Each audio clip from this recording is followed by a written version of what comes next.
नमस्कार मेरे अंधेरे रहस्य और खौफ के दीवानों। मैं हूं आपका अपना साथी और आप देख रहे हैं अंतरिज्ञान। आज जो कहानी मैं आपको सुनाने जा रहा हूं वो सिर्फ एक भटकती आत्मा की कहानी नहीं है, बल्कि उस श्राप की दास्तान है जो इंसानी हवस, धोखे और जुल्म से पैदा हुआ था। एक ऐसी वीरान बस्ती जहां कभी रातें रोशनी में डूबी रहती थीं, जहां हंसी, नाच, गीत और पाप सब एक साथ जिया करते थे। लेकिन फिर एक रात ऐसा कुछ हुआ कि पूरी जगह राख बन गई। और उसके बाद वहां सिर्फ सन्नाटा नहीं बचा, वहां बची एक ऐसी मौजूदगी जो आज भी हर उस आदमी का इंतजार करती है जो लालच, जिज्ञासा या गुनाह के कदम लेकर उस अंधेरे में दाखिल होता है।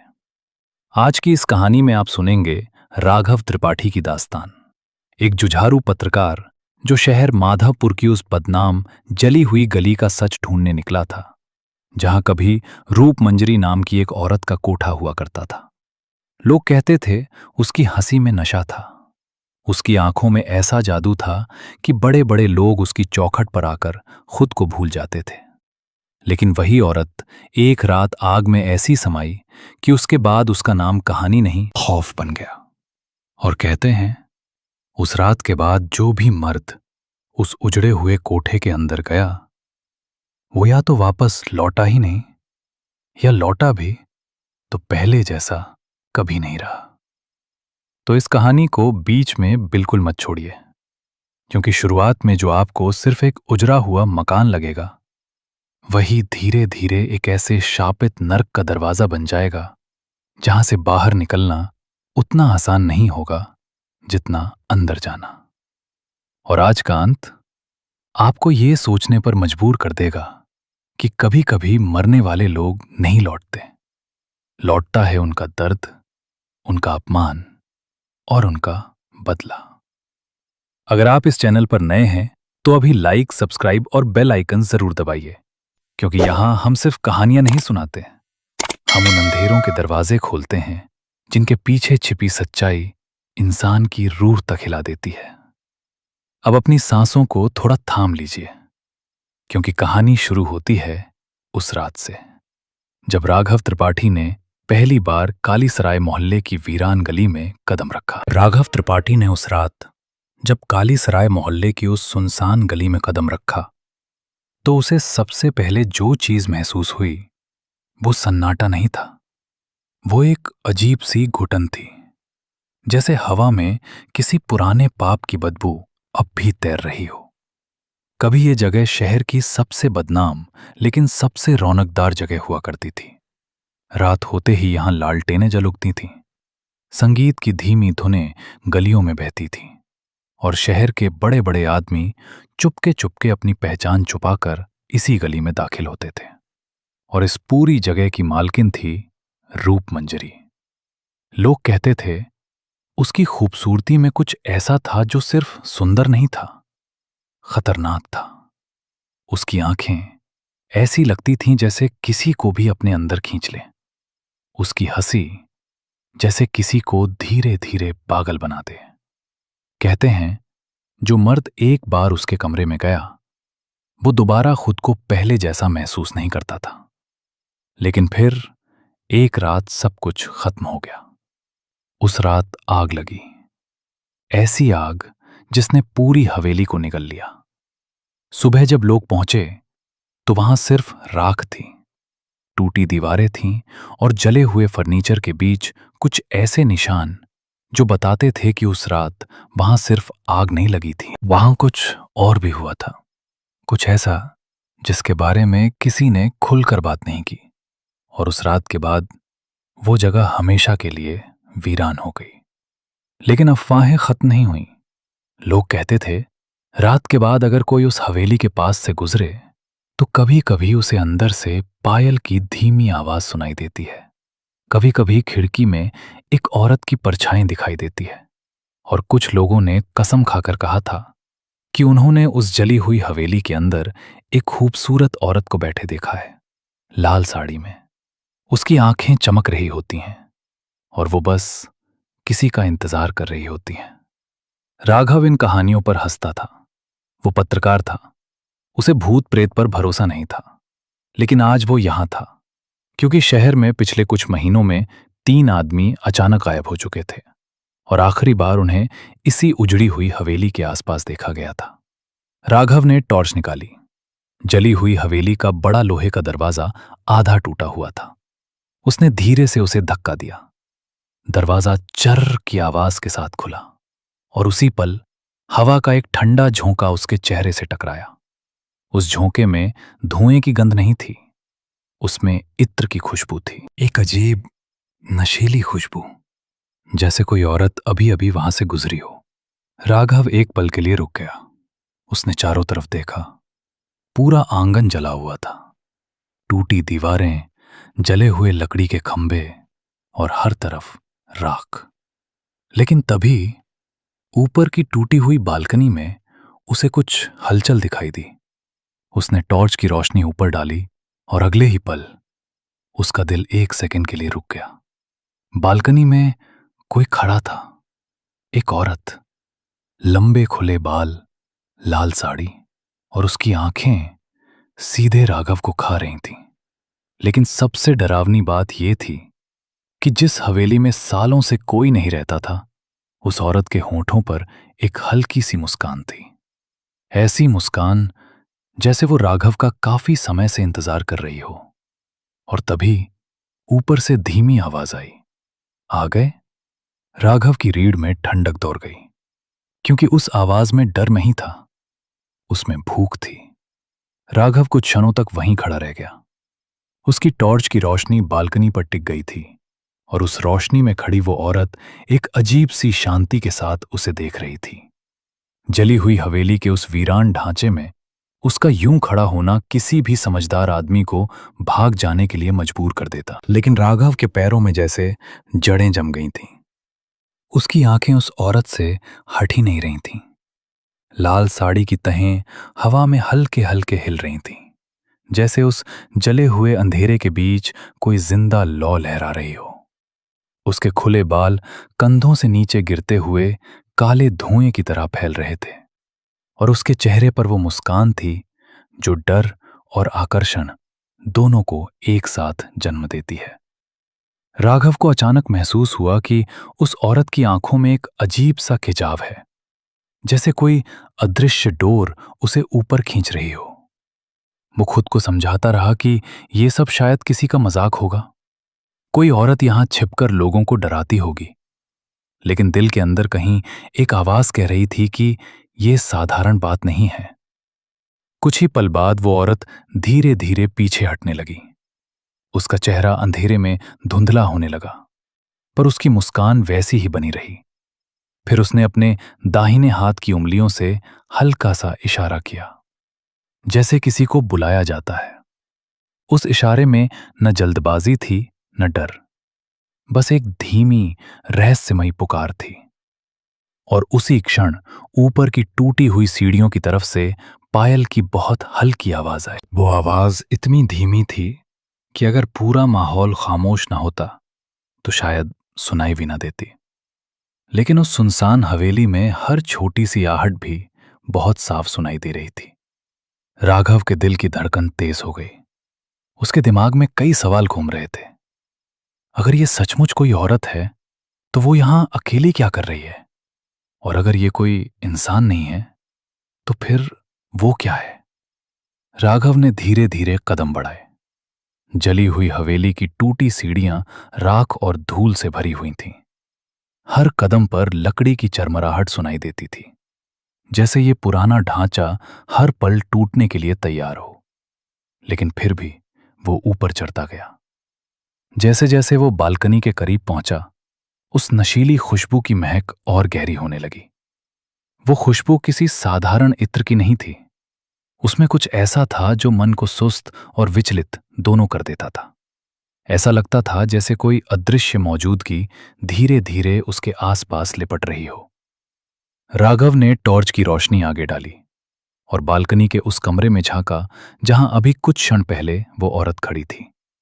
कमरा लगभग खाली था। जली हुई दीवारें, टूटा हुआ आईना और फर्श पर बिखरी राख। लेकिन उस राख के बीच एक चीज साफ दिखाई दे रही थी, लाल रंग का एक लंबा कपड़े का टुकड़ा जो हवा में हल्का सा हिल रहा था।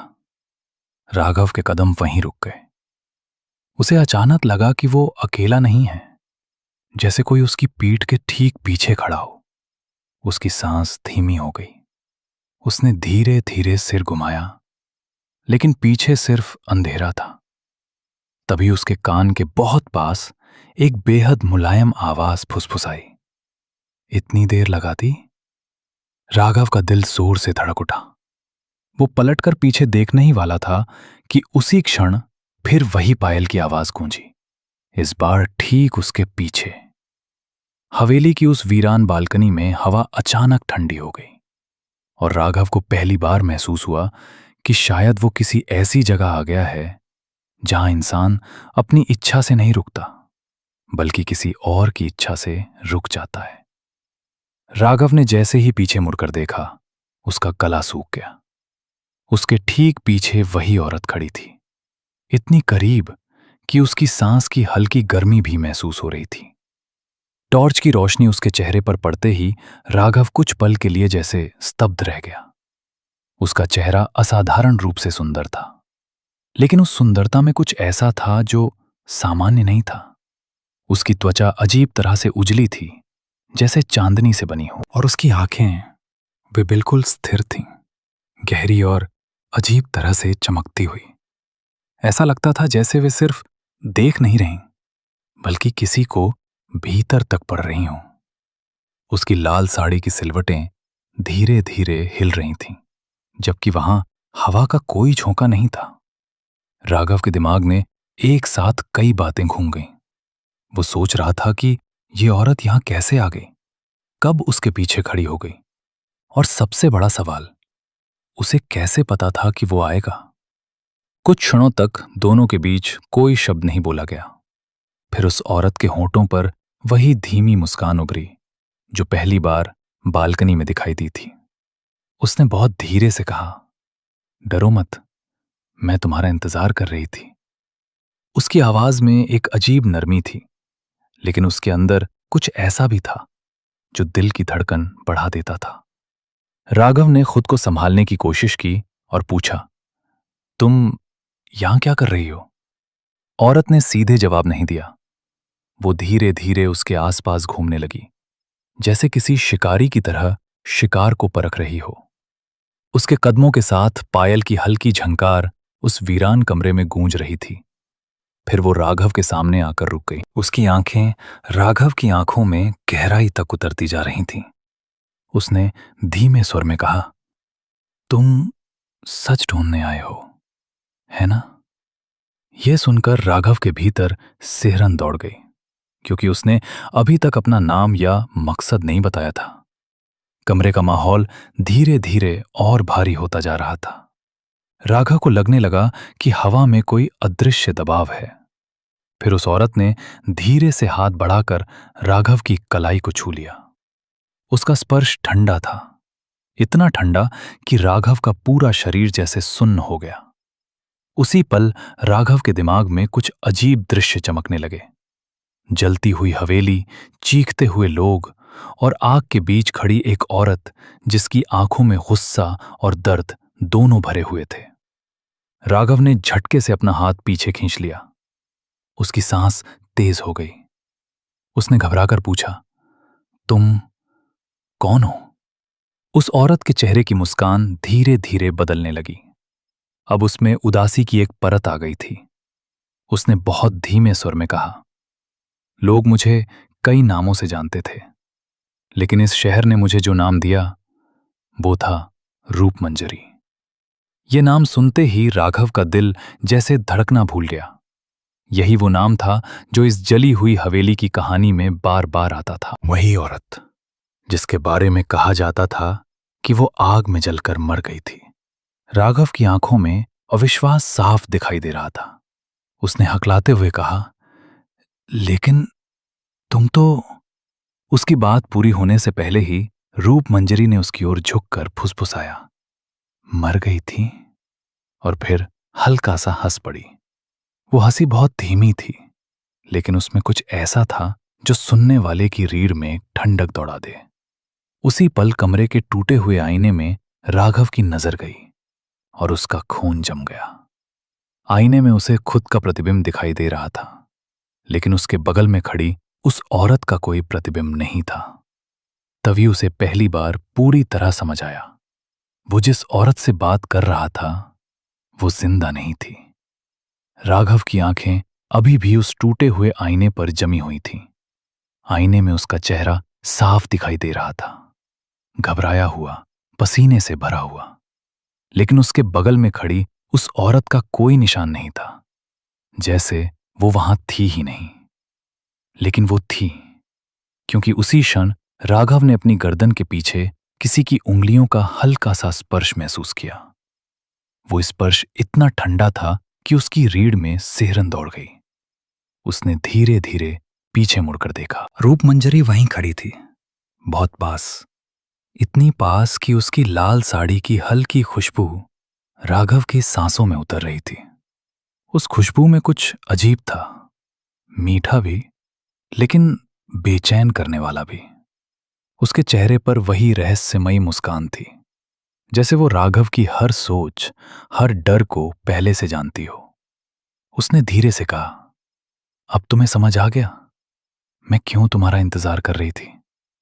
उसकी आवाज में कोई जल्दबाजी नहीं थी, बस एक धीमी खिंचती हुई गर्माहट थी जो डर और आकर्षण को एक साथ जगा देती है। राघव कुछ बोल नहीं पाया।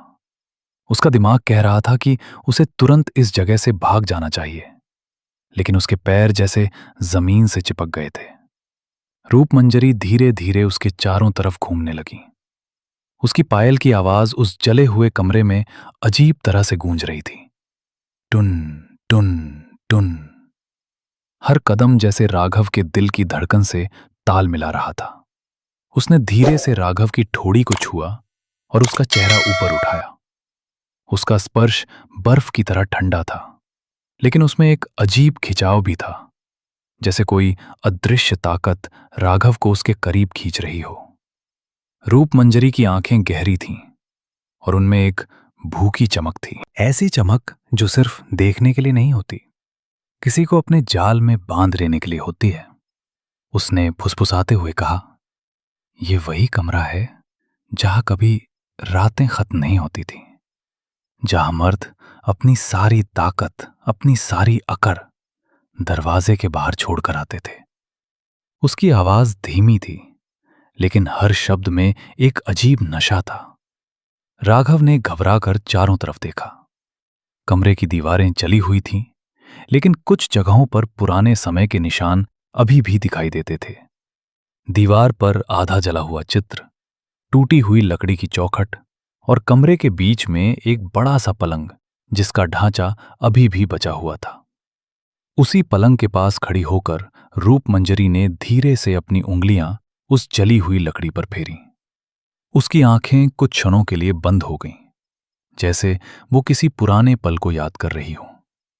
फिर उसने राघव की ओर देखा। उसकी मुस्कान अब पहले से अलग थी। अब उसमें दर्द भी था और गुस्सा भी।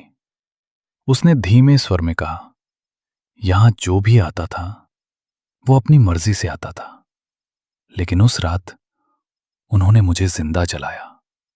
उसके शब्द कमरे में गूंज गए। अचानक हवा का झोंका आया और कमरे की राख उड़ने लगी। उसी राख के बीच राघव को जैसे कुछ परछाइयां दिखाई देने लगीं, जैसे उस कमरे में कभी बहुत लोग थे और सब कुछ आग में खत्म हो गया। राघव की सांसें तेज हो गईं। उसने पीछे हटने की कोशिश की, लेकिन उसी क्षण रूपमंजरी ने उसका हाथ पकड़ लिया। उसकी उंगलियां ठंडी थीं, लेकिन पकड़ बहुत मजबूत थी। उसने राघव को अपने करीब खींचा और बहुत धीमी आवाज में कहा, तुम डर रहे हो, लेकिन तुम भाग नहीं सकते। उसकी आंखों की चमक अचानक और तेज हो गई। कमरे का माहौल बदलने लगा। दीवारों पर पड़ती टॉर्च की रोशनी हिलने लगी, जैसे पूरा कमरा धीरे धीरे अंधेरे में डूब रहा हो। राघव को महसूस हुआ कि उसके दिल की धड़कन अब सिर्फ डर से नहीं बढ़ रही थी, उस औरत की मौजूदगी में एक अजीब सी बेचैनी भी थी, जैसे कोई अदृश्य ताकत उसे वहीं रोके हुए हो। रूपमंजरी उसके बहुत करीब आ गई। उसने धीरे से उसके कान के पास झुककर फुसफुसाया, जो मर्द यहां आते थे वे सिर्फ अपने कदमों से नहीं आते थे, उन्हें बुलाया जाता था। और फिर उसने बहुत धीमे से कहा, जैसे तुम्हें बुलाया गया। उसी क्षण कमरे के बाहर की अंधेरी गलियारे से किसी के कदमों की आवाज आई, भारी घसीटती हुई, जैसे कोई और भी उस हवेली के अंदर आ चुका हो। जैसे ही गलियारे से वो भारी घसीटती हुई आवाज सुनाई दी, राघव का पूरा शरीर सख्त हो गया। उस जली हुई हवेली में अब तक सिर्फ दो ही मौजूदगियां थीं, वो खुद और लाल साड़ी में खड़ी वो रहस्यमयी औरत। लेकिन अब उस अंधेरे गलियारे से आती कदमों की आवाज बता रही थी कि कोई तीसरा भी इस उजड़े हुए नरक में दाखिल हो चुका है।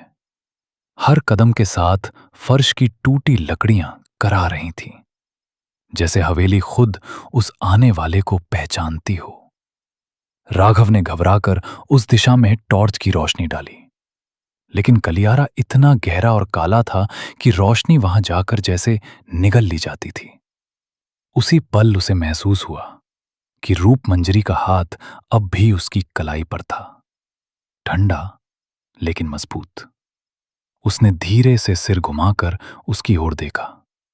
उसके चेहरे पर अब वो कोमल मुस्कान नहीं थी। उसकी आंखें अचानक गहरी और खतरनाक हो गई थीं, जैसे किसी शिकारी ने शिकार की आहट सुन ली हो। उसने बहुत धीमे स्वर में कहा, लगता है आज रात हम अकेले नहीं हैं। उसके शब्दों में एक अजीब सी संतुष्टि थी। राघव ने हिम्मत जुटाकर पूछा, कौन है वहां? लेकिन उसका सवाल उस गलियारे के अंधेरे में खो गया। जवाब में सिर्फ वही घिसटती हुई आहट और करीब आ गई। तभी अचानक एक टूटी हुई खिड़की से हवा का तेज झोंका कमरे में घुसा और राख का बादल चारों तरफ फैल गया। उस राख के बीच राघव को कुछ अजीब दिखाई दिया, जैसे कई परछाइयां दीवारों पर हिल रही हों। वे सामान्य परछाइयां नहीं थीं, उनमें अजीब आकृतियां थीं, जैसे कई हाथ किसी को पकड़ने के लिए बढ़ रहे हों। राघव का गला सूख गया।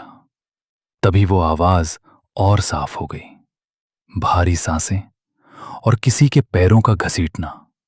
फिर अंधेरे से एक आकृति धीरे धीरे बाहर आई। टॉर्च की रोशनी उस पर पड़ते ही राघव का खून जैसे जम गया।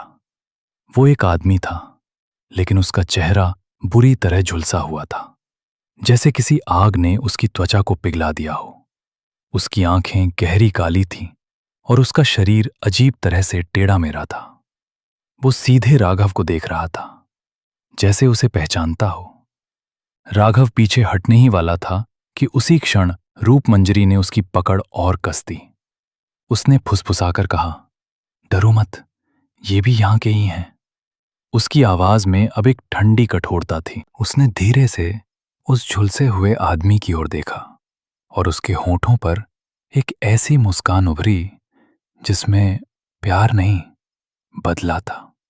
फिर उसने राघव की ओर झुककर बहुत धीमे कहा, तुम्हें पता है, उस रात यहां सिर्फ मैं नहीं जली थी। जैसे ही उसने ये कहा, कमरे का माहौल अचानक बदल गया। राघव को महसूस हुआ कि हवेली के हर कोने से ठंडी हवा बहने लगी है। गलियारे में खड़ा वो जला हुआ आदमी अचानक कराहने लगा, जैसे उसे कोई अदृश्य ताकत खींच रही हो। उसकी आंखें डर से फैल गईं। वो पीछे हटने लगा, लेकिन तभी कमरे की दीवारों पर बनी परछाइयां अचानक जीवित हो उठीं। वे धीरे धीरे उसकी ओर बढ़ने लगीं। राघव का दिल जोर से धड़कने लगा। उसने पहली बार समझा कि इस हवेली में जो कुछ भी हो रहा था वो किसी सामान्य भूतिया कहानी जैसा नहीं था। ये जगह किसी श्राप की तरह थी, एक ऐसा जाल जहां आने वाले मर्द सिर्फ मेहमान नहीं होते, शिकार होते हैं। रूपमंजरी अब भी उसके बहुत करीब खड़ी थी। उसकी आंखों में अब एक अजीब चमक थी, दर्द गुस्सा और एक गहरी खतरनाक भूख का मिश्रण। उसने धीरे से राघव के कान के पास कहा, जो लोग यहां आए थे उन्होंने मुझे आग में झोंक दिया। उन्हें लगा सब खत्म हो गया, लेकिन आग सिर्फ शरीर को जलाती है, आत्मा को नहीं। उसकी आवाज अब ठंडी और भारी हो गई थी। उसी क्षण गलियारे में खड़ा वो झुलसा हुआ आदमी अचानक चीख उठा।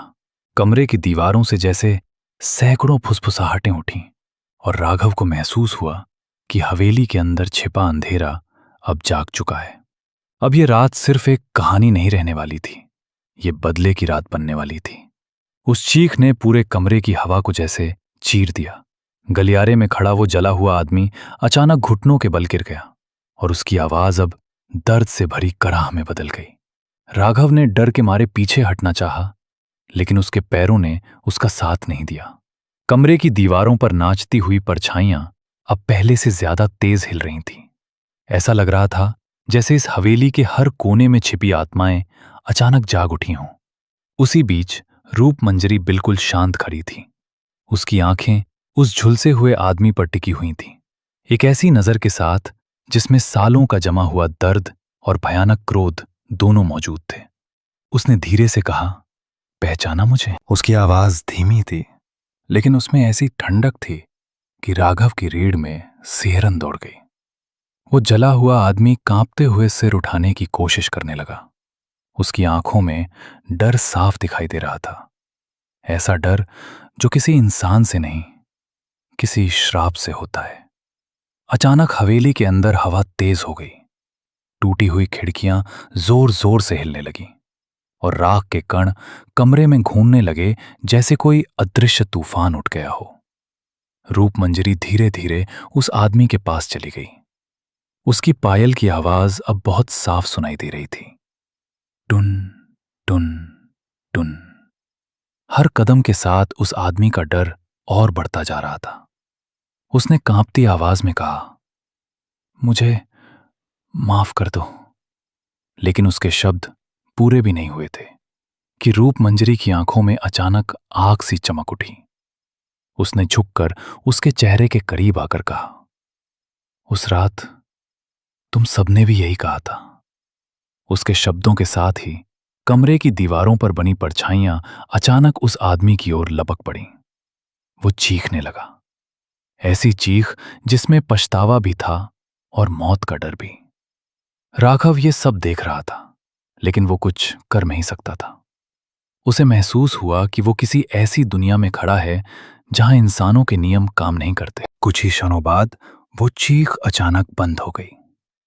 कमरे में फिर वही भारी सन्नाटा फैल गया। राख धीरे धीरे फर्श पर बैठने लगी। राघव की टॉर्च की रोशनी जब उस जगह पर पड़ी जहां वो आदमी खड़ा था, तो वहां अब कोई नहीं था। सिर्फ काली राख का एक छोटा सा ढेर बचा था। राघव का दिल तेजी से धड़क रहा था। उसने कांपते हुए रूप मंजरी की ओर देखा। अब उसका चेहरा फिर से शांत था, लेकिन उसकी आंखों में वो भयानक चमक अभी भी थी। उसने धीरे से राघव की ओर देखा और हल्की मुस्कान के साथ कहा, डरो मत, तुम उनके जैसे नहीं हो। उसकी आवाज में अब पहले जैसी नरमी लौट आई थी, लेकिन राघव के दिल में डर कम नहीं हुआ। उसे समझ आ गया था कि वो जिस औरत के सामने खड़ा है वो सिर्फ एक भटकती आत्मा नहीं है। वो एक ऐसी ताकत है जिसे धोखा, अपमान और आग ने जन्म दिया है। राघव धीरे धीरे पीछे हटने लगा। अब उसे बस एक ही चीज करनी थी, इस हवेली से बाहर निकलना। लेकिन जैसे ही वो मुड़ा, उसे लगा कि रूप मंजरी की नजर अब भी उस पर टिकी हुई है। उसने एक बार फिर मुड़कर देखा। वो वहीं खड़ी थी, लाल साड़ी हवा में हिल रही थी और उसके होठों पर वही रहस्यमयी मुस्कान थी। उसने धीरे से कहा, सच लिखना, ताकि दुनिया जान सके यहां क्या हुआ था। उसकी आवाज में अब गुस्सा नहीं था, बस एक गहरी थकान थी।